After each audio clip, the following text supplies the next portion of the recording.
Okay, let's go in here and do the collector's quests and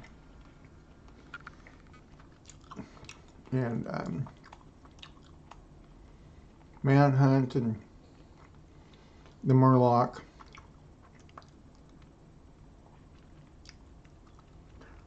Oh, you know what?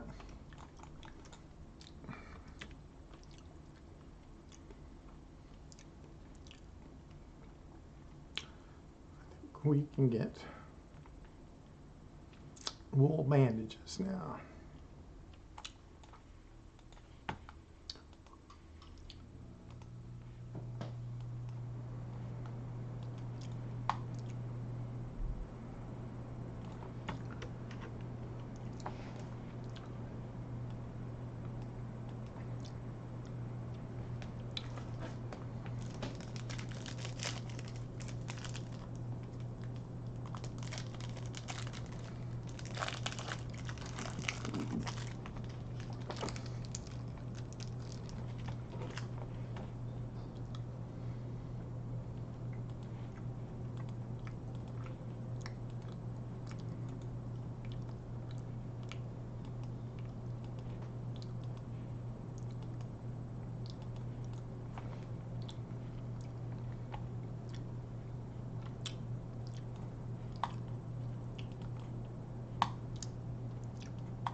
Hey, Thomas. How are you? How was your week? Yeah, things are good. Yeah.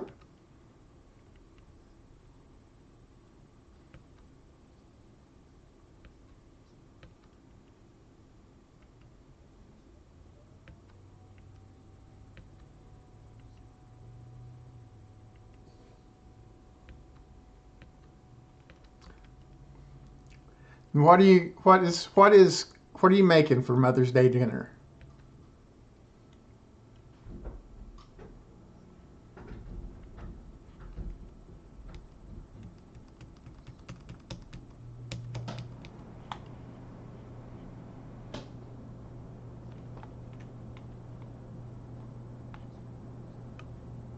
Hmm. That sounds like a very lovely dinner.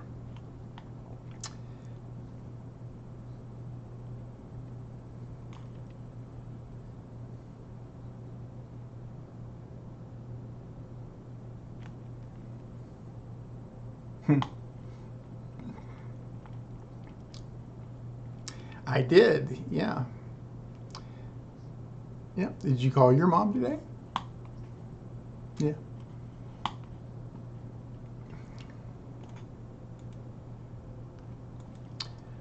Oh, yeah, that's nice. Yeah. Yeah. It was a maybe. I'll find out in the next couple of days. Yeah, I have final interviews um, with with two, one tomorrow and one Tuesday, and I'm expecting at least one of those to come in. Yeah. So yeah, this was. I mean, it's. So the last time I went through this was in November, and man, it was really hot back then. I mean, and it's definitely cooled off. The market has cooled off a lot, but it's still good. Um, I mean, it's still better than, like, if you were to compare it to, like, I don't know, 2018 or something. You'd have to say, oh, it's still very good compared by historical comparison, but just not like it was a year ago or 6 months ago. So, and I think that just sort of confirms the what I've heard on the news and stuff. So, yeah. What about you? How was? Well, I already asked you that. Yeah, you said your project went well. Hmm.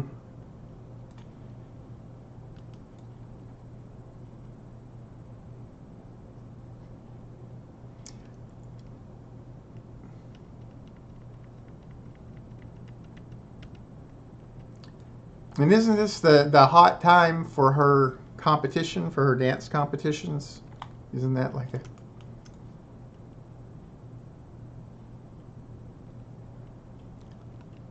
Oh.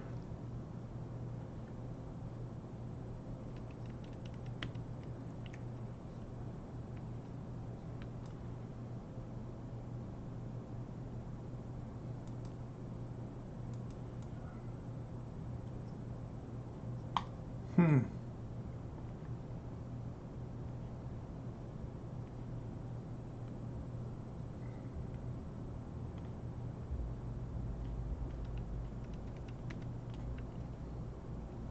Yeah, that's good.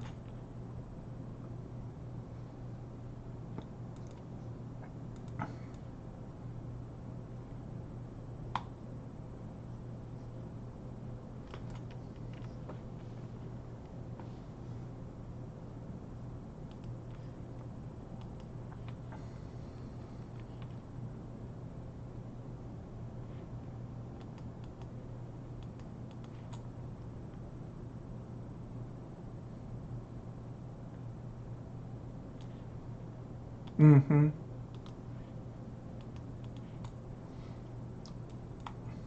Now, how does prom work for her? So is it like it's just like other homeschool students? Like there's like an association or something?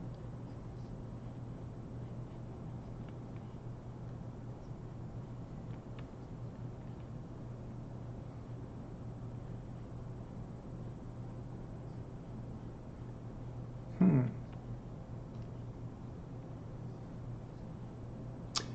Yeah.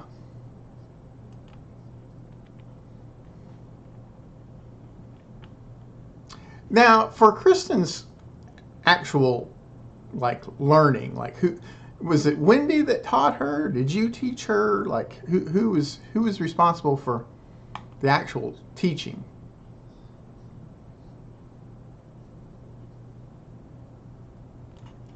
With in that.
Huh.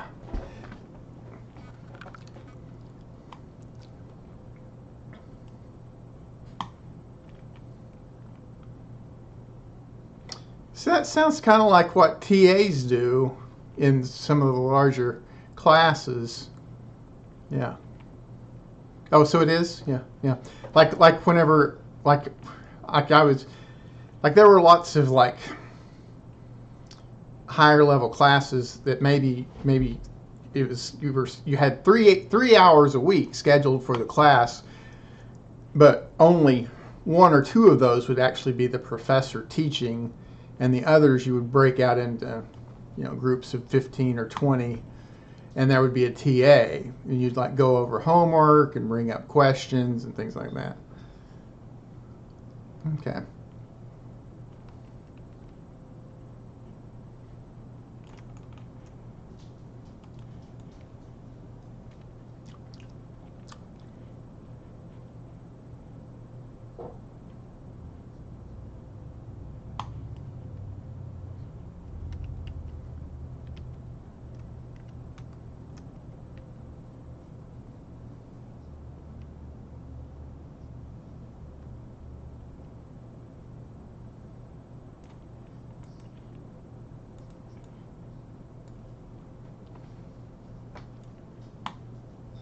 It sounds like, yeah. Mm-hmm.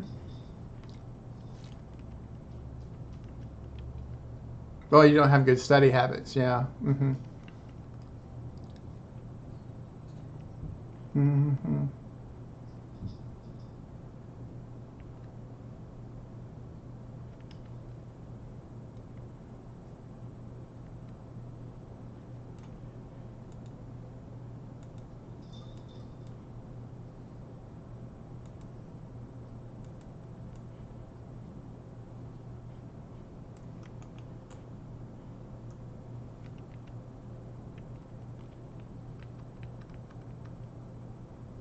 Yeah.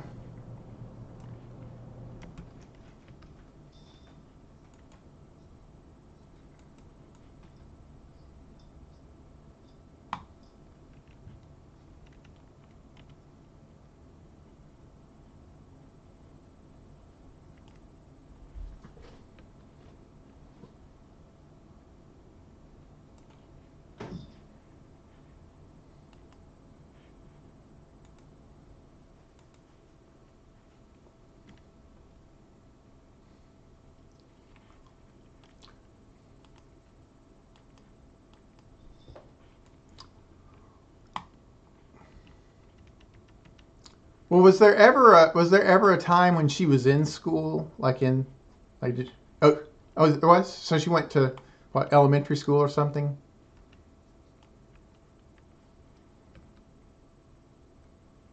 Oh, really? And why did you decide to do that? Mhm.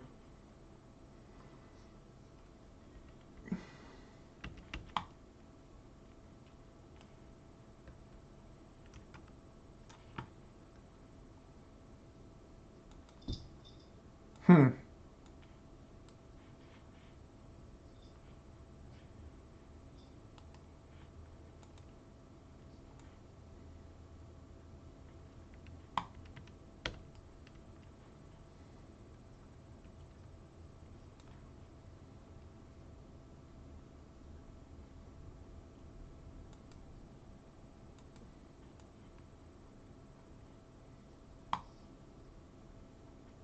Hmm.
Hmm.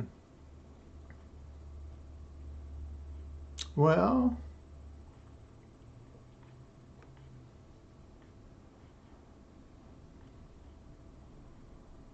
yeah.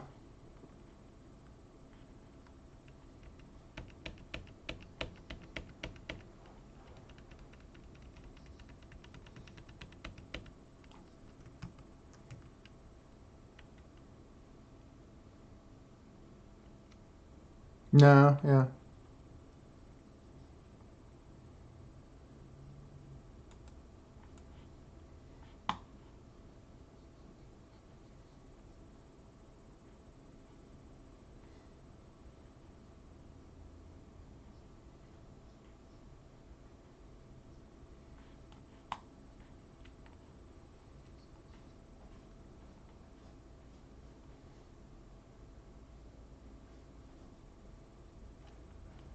Hmm.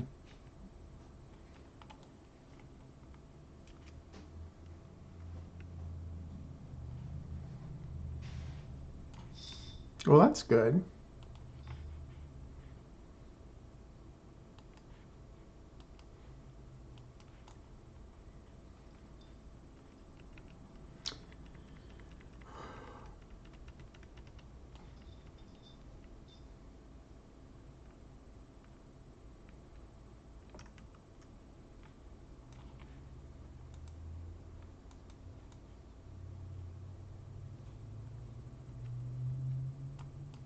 Hmm.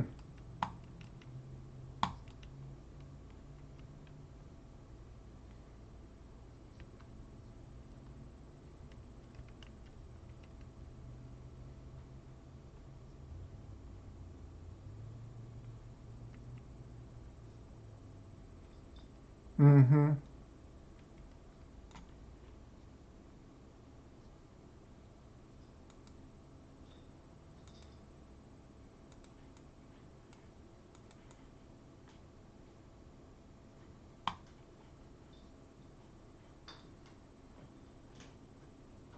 Hmm.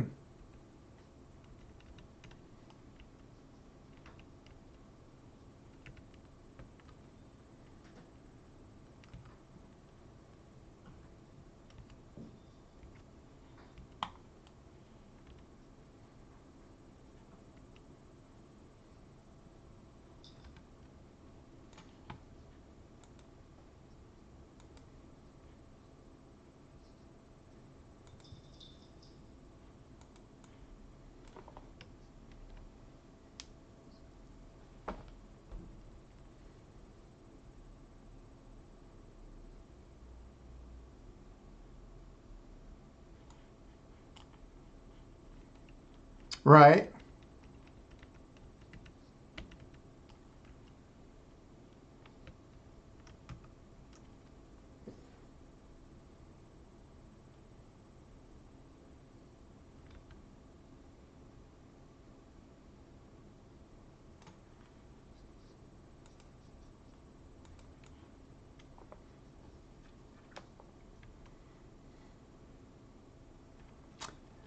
Yeah, I have a friend, Matt. Um, he and I were. He has three kids, and they are 15, 17, and 19. Um, and the they were homeschooled too. But they never went to public school until they were sophomores in high school, and because like they were taught by their mother. She like, you know, she would like hold classes for them daily or whatever. Um, yeah. Um, yeah.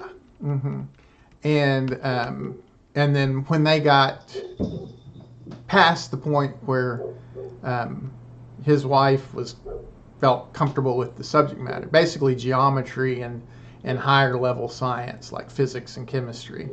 They said, "Well, yeah, That, and they said, I guess we'll send them to school, to high school, and and it's and I mean he's happy with the results, um, uh, but and the reason that they homeschooled was that's the way. Um, his wife had been homeschooled because um, her parents are like um, pretty religious, I guess, and they did that. But Matt and his wife are not particularly religious. But it was just the way, his way that his wife had been raised, and so whenever they had kids, that it was just that's the way she was going to raise her kids too. Just and so it wasn't necessarily religious on their part.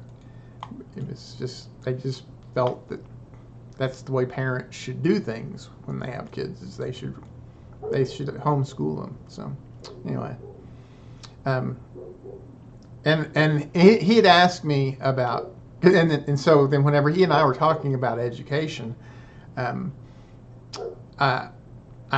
I, I thought of you and brought you up, and he was asking me about details about Kristen's education, and I didn't really know him. I mean I knew she was homeschooled, but I didn't know anything else beyond that. Um, and so hmm. I can see that. That yeah, I can see that. hmm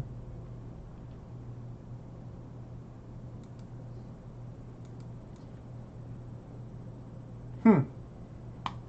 Yeah.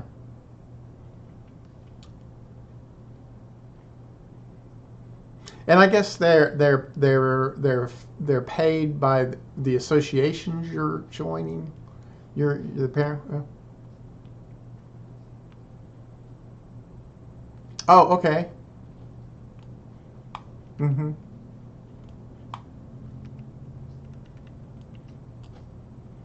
Right. It's like they teach chemistry, and in exchange their kids are able to take higher level English and history. Yeah. Yeah. hmm Yeah, that makes sense. Yeah.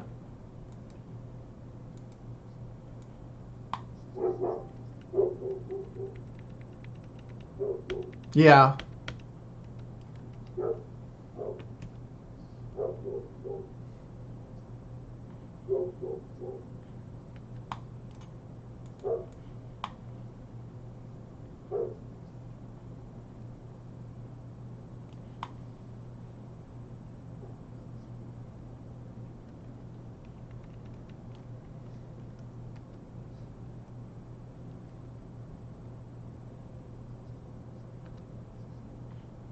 hmm And is she a junior or a senior? Okay. I didn't know if she was graduating now or if she graduated next year.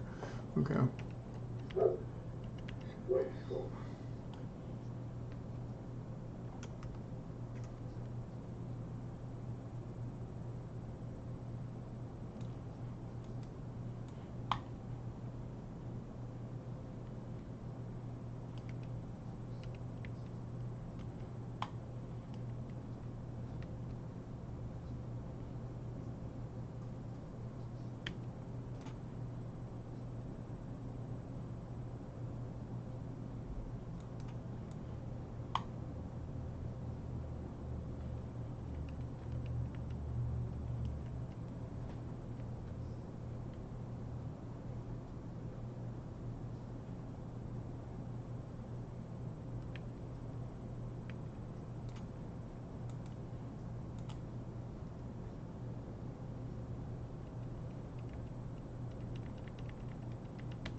Right.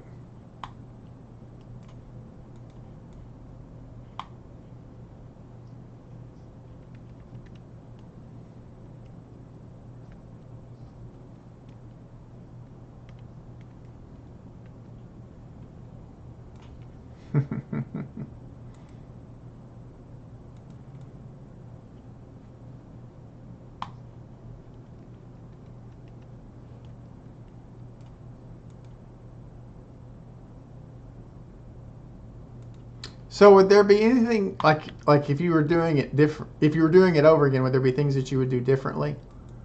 Like, or are you completely satisfied with the path that Kristen took and would?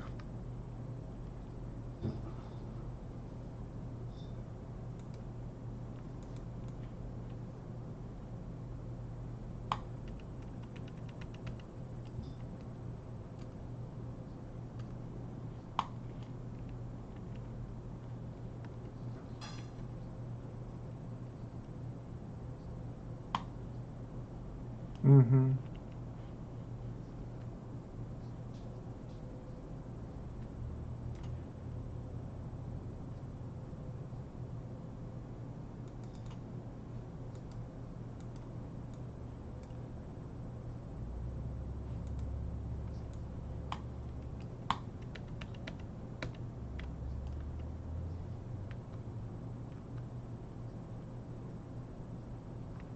Yeah.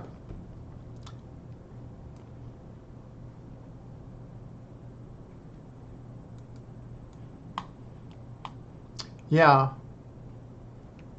Yeah. I would hope so. Yeah.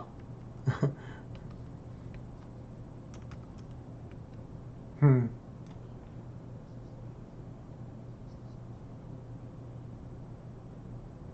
What was it that that brought her score down? Like what switch of the domains was it that?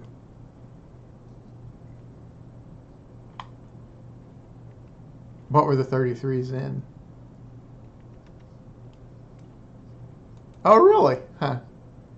Hmm.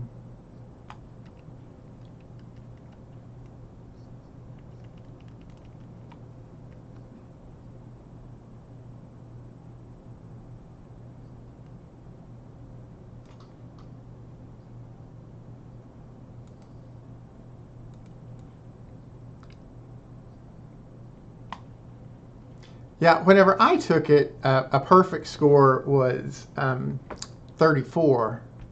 This was in 1983, and I had perfects in I ended up with a 33 because I had perfects everywhere except for social studies, and I had a 32 in social studies, and that brought me down a point, uh, which was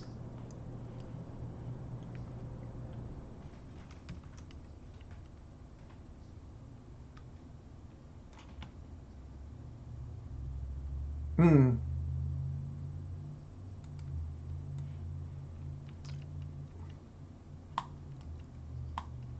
Yeah.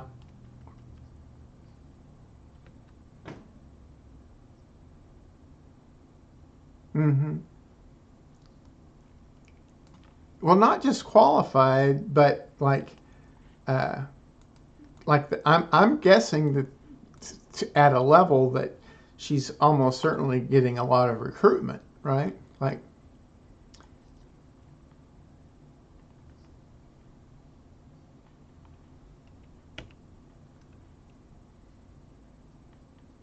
yeah. Mhm. I see. I don't think I. I mean, I don't know, but my guess would be that going from a 34 to a 35 is not going. There's no scholarship out there that she's going to qualify for at a 35 that she doesn't qualify for at a 34, right?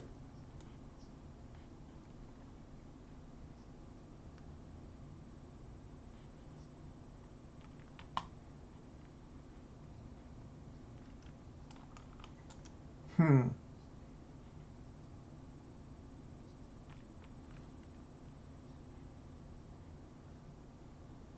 Really?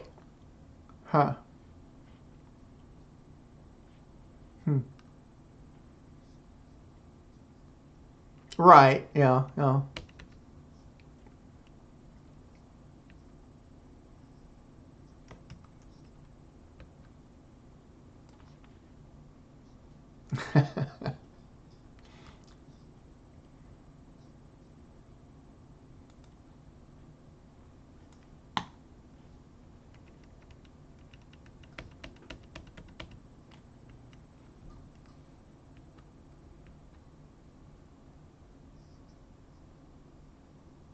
Right.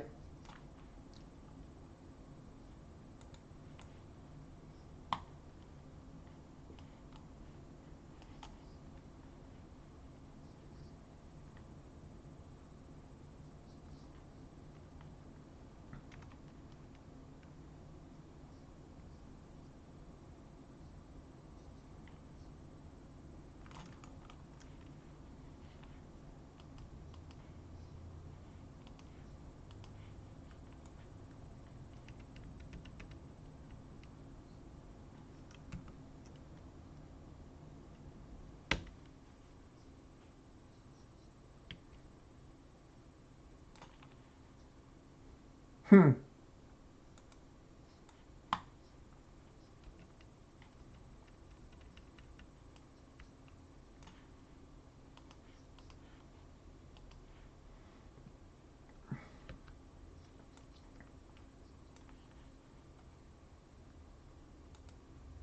Hmm. Yeah.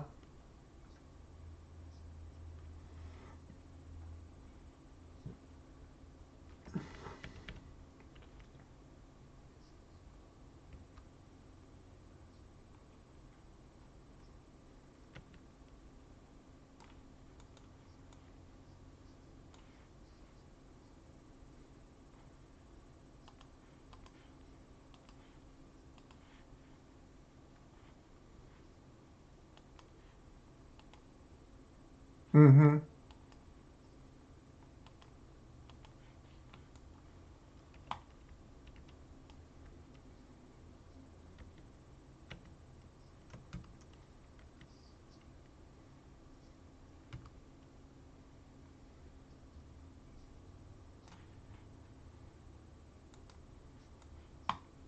Hmm. Yeah.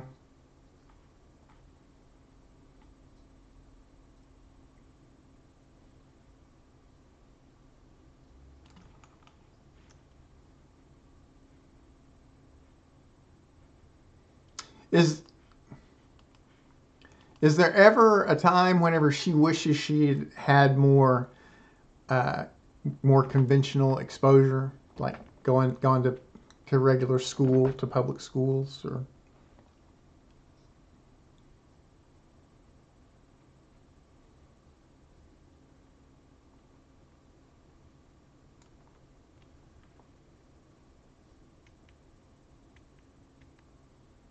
Mm-hmm.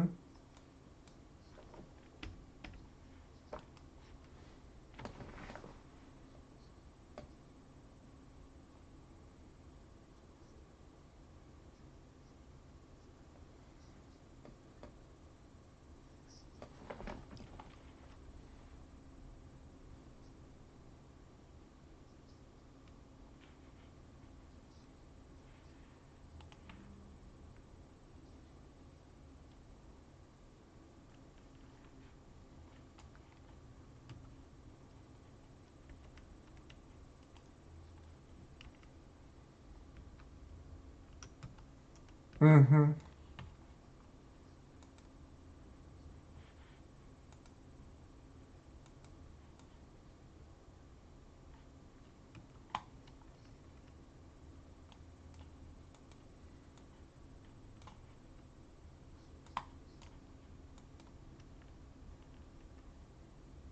Hmm.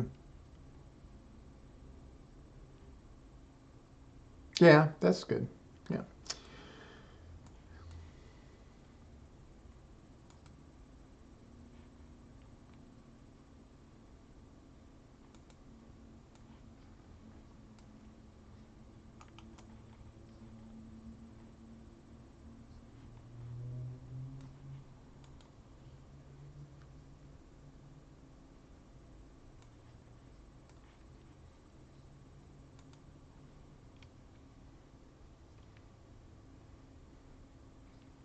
Right.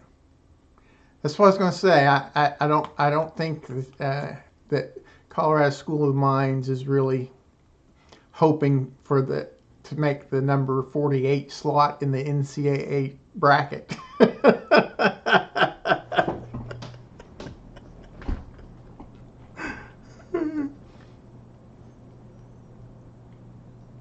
Oh yeah. Hmm.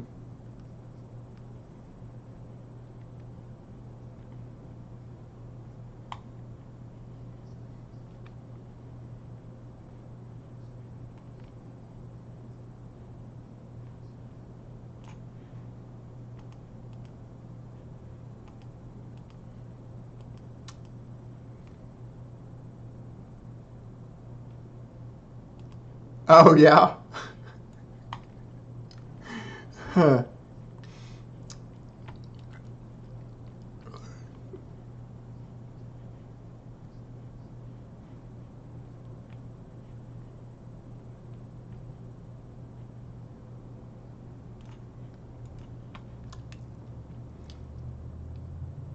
Right.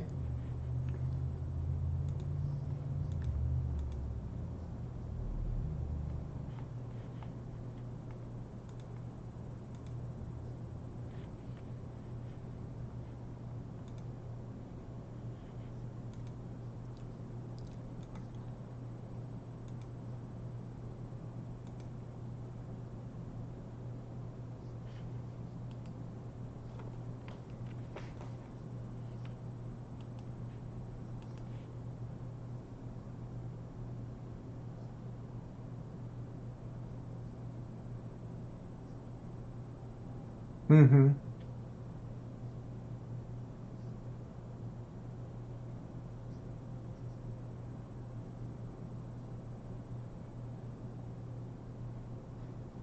Hey, how's Mike doing?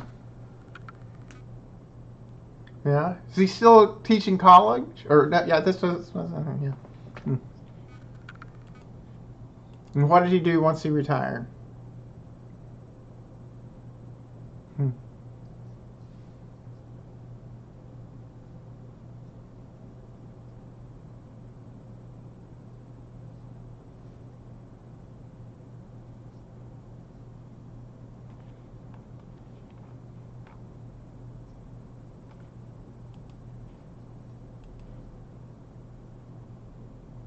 Now I guess Greg's probably retired now too, right? He was a little older than you.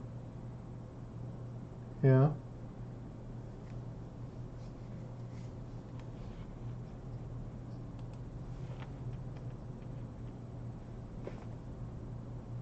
And I think you had a third brother, right? Did I?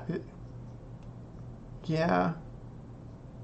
Did I ever meet Ralph? Maybe at your wedding. I guess I did at your wedding, and I just don't remember it. Yeah. Yeah. But he's still working, huh? He's. Hmm.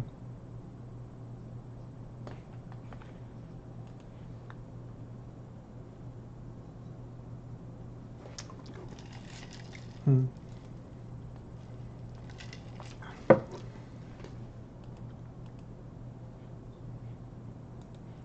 Yeah, I think I'm probably one of those guys. Yeah.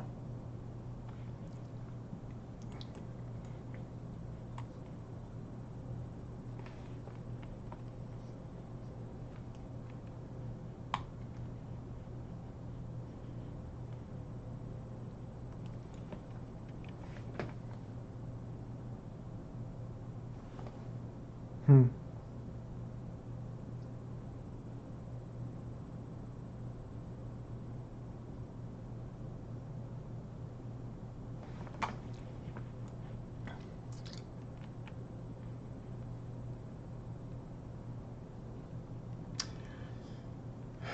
See, at some point,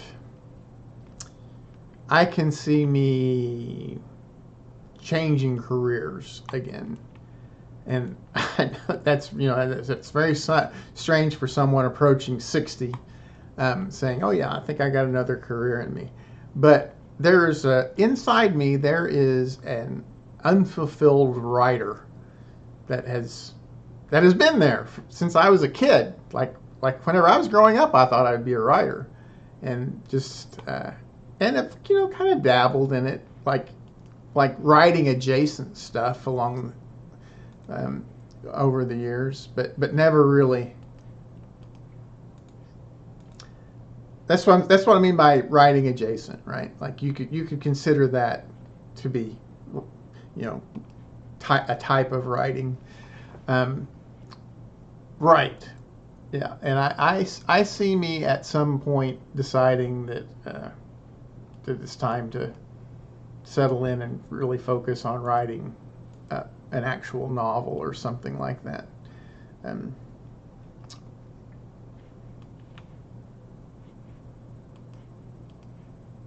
no, I didn't know that. Mm-mm.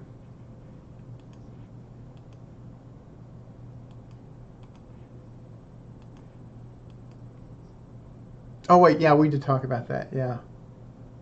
Mm-hmm. Yeah. Hmm.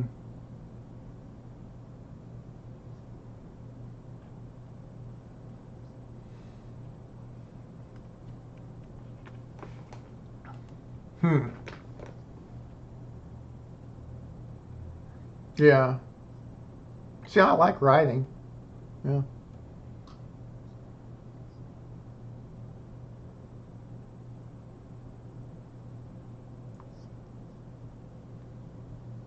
Mm-hmm.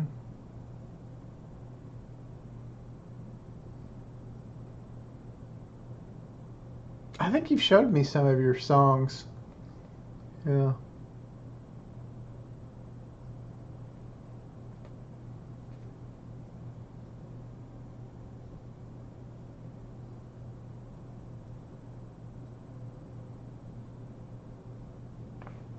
Mm-hmm.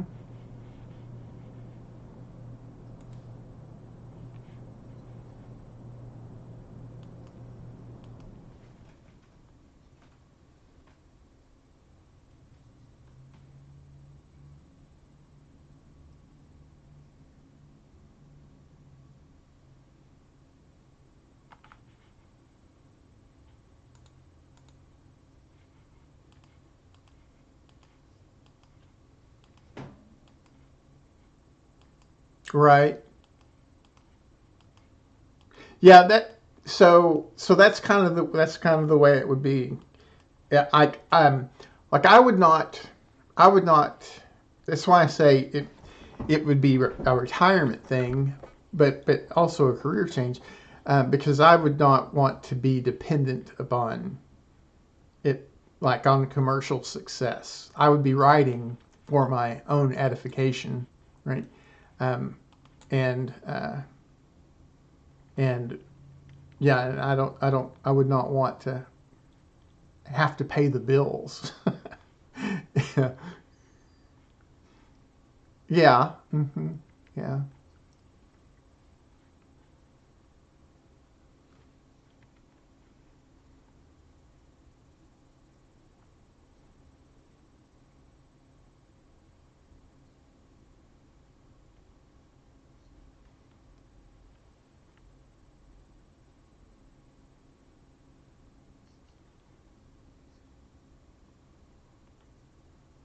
mm-hmm.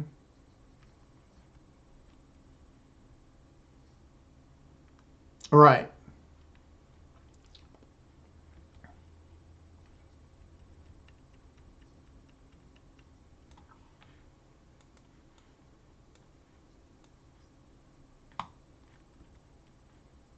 Hmm.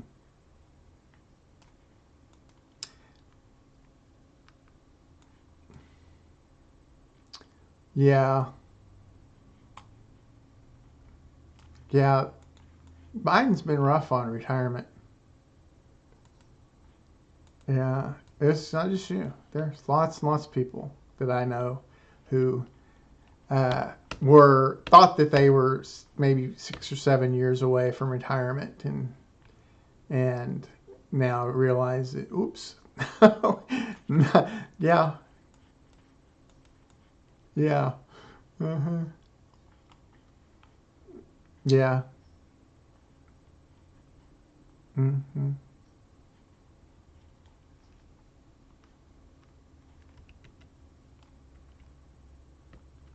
Yeah. Um, I think Trump would beat Biden this time around. Um,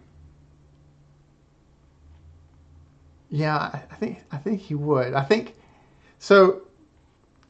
Trump would have beat Biden, um, except that uh, this swath of suburban voters had a real dislike for Trump, um, and uh,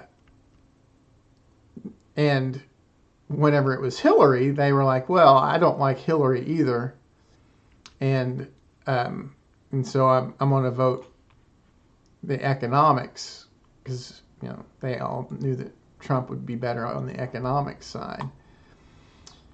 And but then whenever Biden came along, they were like, "Well, I don't really dislike Biden." They're like, "I don't." Yeah, and so they voted for Biden because they didn't like Trump. And but I think now the economics have become so important that group of voters are going to say, well, yeah, I don't like Trump, but the economics of Biden are just so bad that I've got to do it.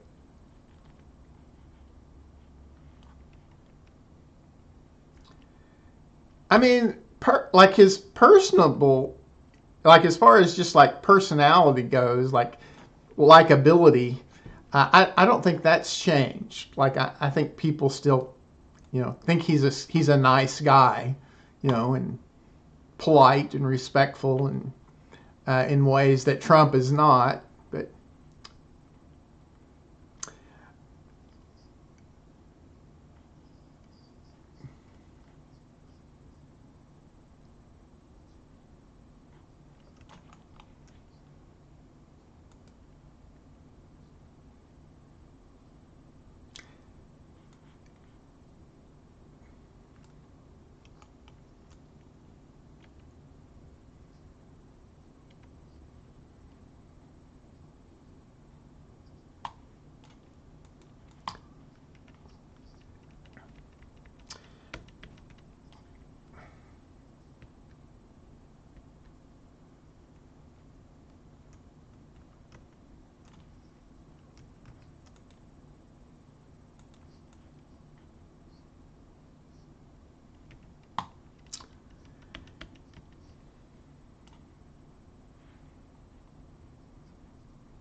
uh, well,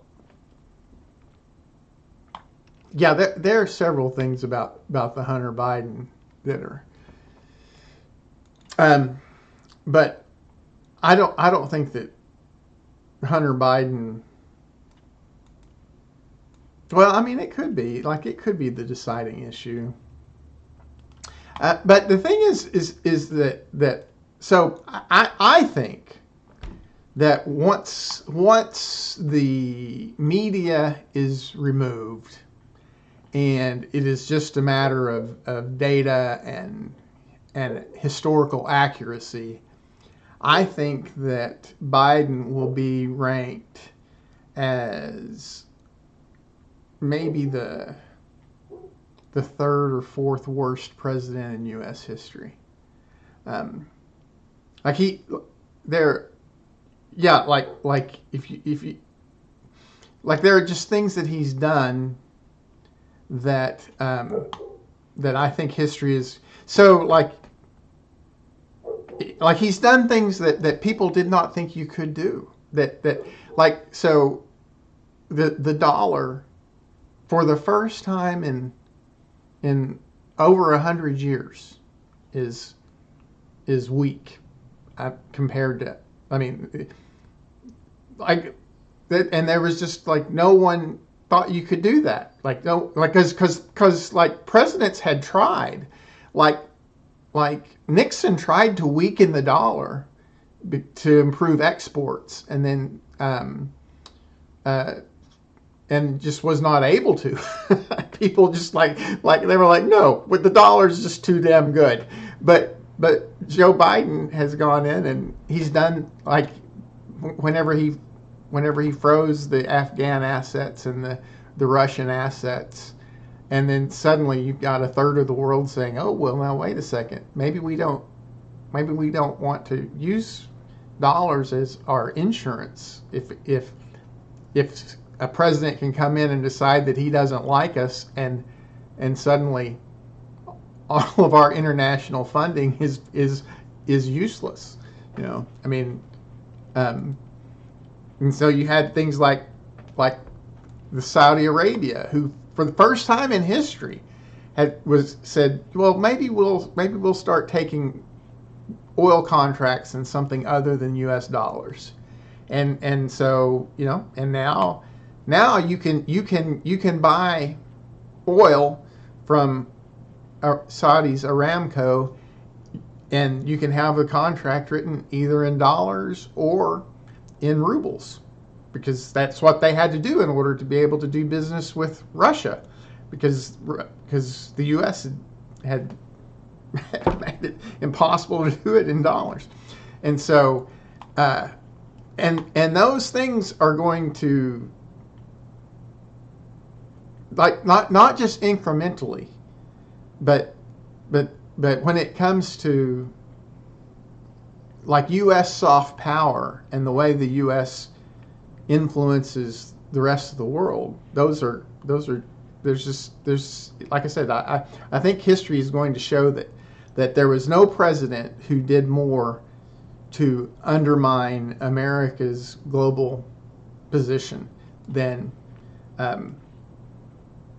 Joe Biden. Yeah. And he did it for just purely selfish reasons. Like if you look at the things that he did, so the reason the war in Ukraine is the thing that it is because Joe Biden had mismanaged the inflation profile of the United States horribly, and needed a distraction. Needed and looked around and said, "Oh wait, we've got this border skirmish that Russia does every 7 or 8 years with their neighbor. We'll turn this one into a global incident," which was, like I said, it happens every 6 or 7 years. Last time it happened in Ukraine was under Obama in 2014, but it didn't bring the global economy to a halt. It didn't wreck the U.S. economy, but Joe Biden, because he needed a distraction, he and I mean, you can't blame it on anybody except for Joe Biden. It was a knowing, deliberate decision by Joe Biden to go in and turn the conflict between Ukraine and Russia into the global incident that it is today.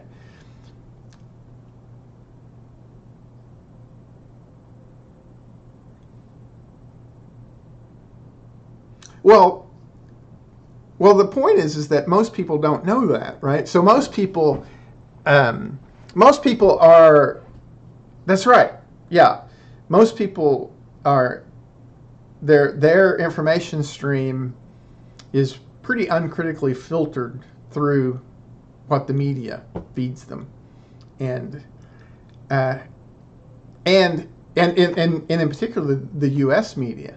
Because like if you were said, well, let's see what the Indian media is saying about or then you would see that 2/3 of the world's population agrees that Joe Biden has managed this Ukraine problem horribly, right? Like Joe Biden went to India and saying, "Yeah, you need to get on board with us in this," and India said, "No." You are wrong, and we are not going to go in and wreck our economy, which is just as dependent upon on Russia for natural resources as you are, and just because you needed a distraction from your mismanagement of the U.S. economy, yeah. But people don't do that. People don't go out and look and say, well, don't ask themselves, well, what is the other 2/3 of the world's population think about it? All they ever see is what comes through the American media. Yeah.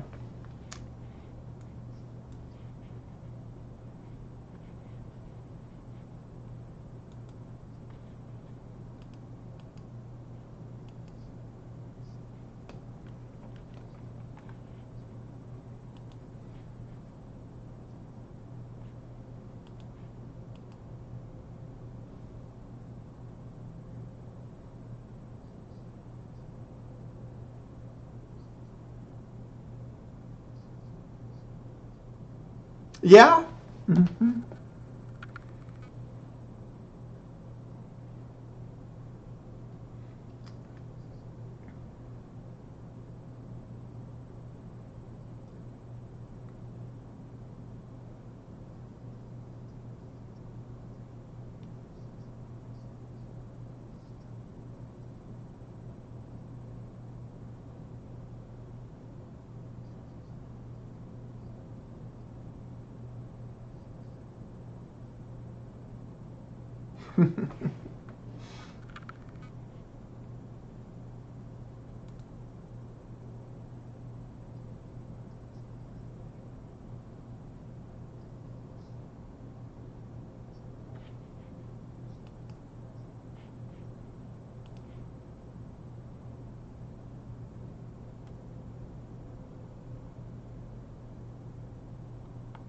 Yeah.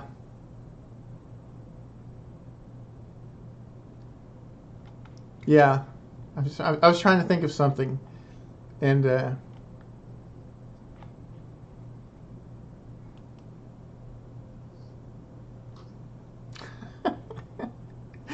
yeah.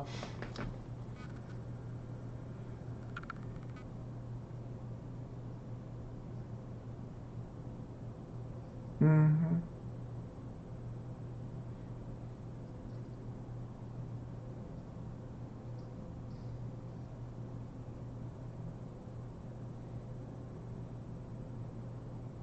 Yeah. Well, I mean, like, yeah. The only, yeah.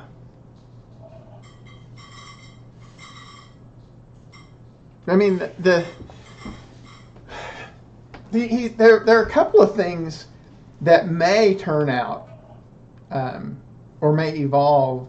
So, like the Chips Act, right, where he's trying, he's they, but even that has been, well, when he got it passed, but then when it went to implementation, they started doing some things that really undermine the effectiveness of it. Um, so anyway, yeah, but there, yeah, so there really is there's no policy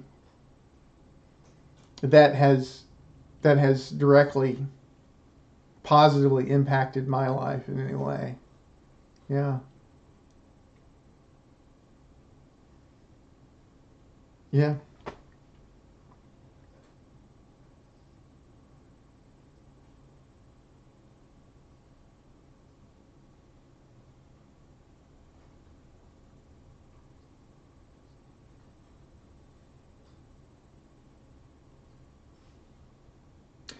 yeah. So I have some people that I know who are very much swing voters in that they voted for Trump in 2016 and then did not vote for him in 2020.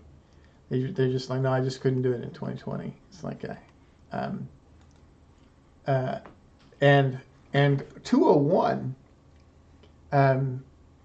Well, a lot of them are hoping that it won't be Trump versus Biden. A lot of them are hoping it'll be something like DeSantis versus Biden. Um, but I don't think that that's going to. And the reason I don't think that's going to be the case is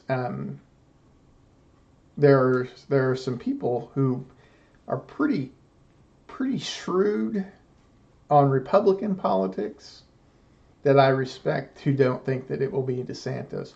So, and here's the reason. So,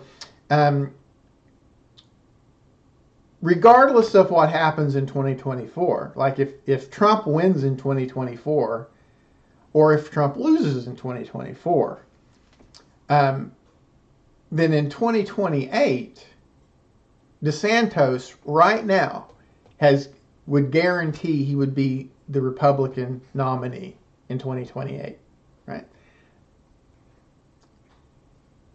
Yeah, but if he were to run against Trump and lose, it would also cost him the nomination in 2028. So yes, yeah. And the people I know who are, like I say, fairly influential in Oklahoma Republican Party, and like pretty shrewd when it comes to Republican politics, I respect them, and they say, yeah, Santos is too smart to run. Why would you risk on the 2028 nomination where he would probably win too? If you look at unless something dramatic happens, he would probably win in 2028. And why would you risk that for a less than 50-50 chance that you could first beat Trump and then beat Biden in 2024? And it's people like, let's say, people I know who are up on Republican politics say that Santos is too smart and too shrewd to do that.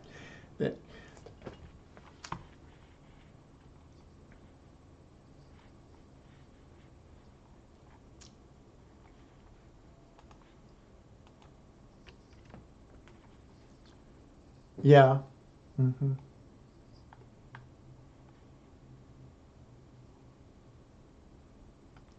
Well, so if he doesn't run, then that allows him to finish his term as governor in Florida, and then he would be free because that term ends in 2026, and then he would have no obligation except to lay the groundwork for his 2028 run. Right. That's the other thing is the timing of if he finishes his term in Florida, then he would be able to say, hey, I fulfilled my obligation to Florida, right? Like I didn't walk away from Florida to run for president when I had the chance. See how much integrity I have, which would be a valid argument, which would be true. And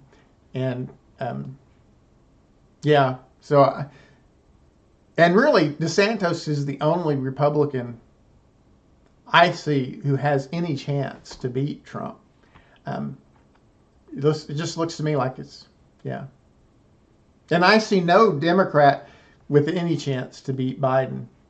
Yeah. Mm-hmm.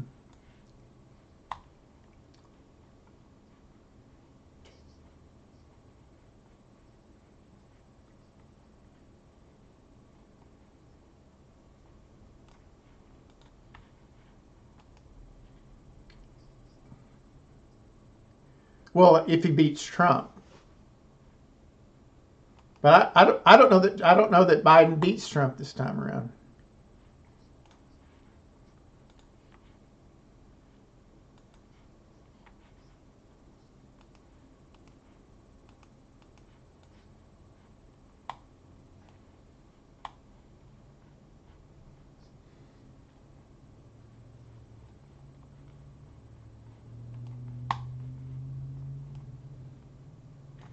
You think so? See, I think Obama seems to have faded pretty far back out of the scenes to me.